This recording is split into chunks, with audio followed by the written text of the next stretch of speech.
Rip Van Winkle. Chapter 1.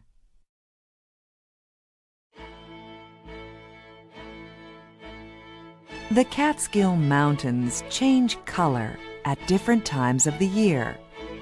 Many people think that they are magic mountains. It is 1769. In a village near the Catskills lives a friendly man. His name is Rip Van Winkle. The village children love him. Rip loves doing nothing all day. But when the men of the village ask Rip for help on their farms, he always goes and helps them. And when the women of the village ask Rip for help, he never says no. Rip is always ready to do his neighbor's work, but he never works on his farm. The Van Winkles have two wild children, Rip and Judith.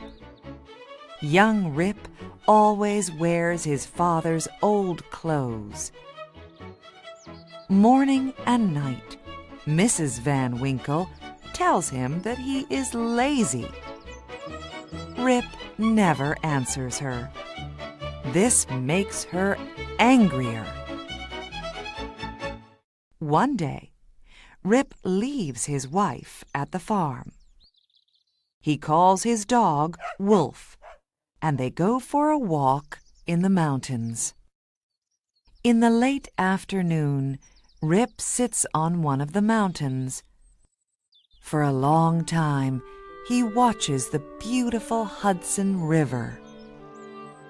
Soon, the sky is dark. Rip's wife always gets angry when he comes home late, so he must leave now. When he goes down the mountain, Rip meets a stranger. The man has something on his back. The stranger isn't very tall. He's fat, his hair is wild, and he's wearing old Dutch clothes. He wants Rip to carry the barrel. Rip walks up the mountain with the man. Sometimes he carries the barrel to help him. The stranger says nothing. After a time, they meet a number of men in the mountains.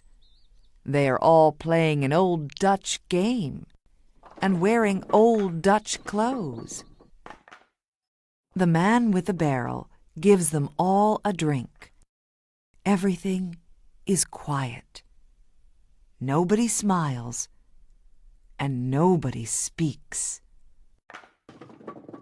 When the men begin to play again, Rip has a drink. He feels thirsty, so he drinks more and more. Soon, Rip is tired. His eyes close, and he goes to sleep.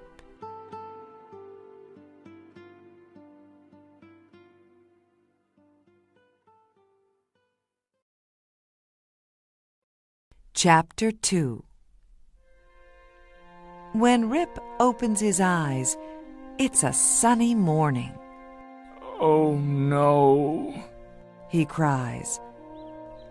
"My wife doesn't like me to sleep away from home." Rip remembers his night on the mountain. He stands up, but finds he can't move very easily. And where's Wolf?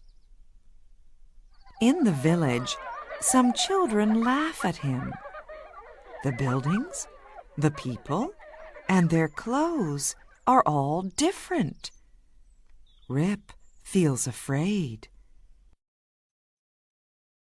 He finds his house with no windows or door.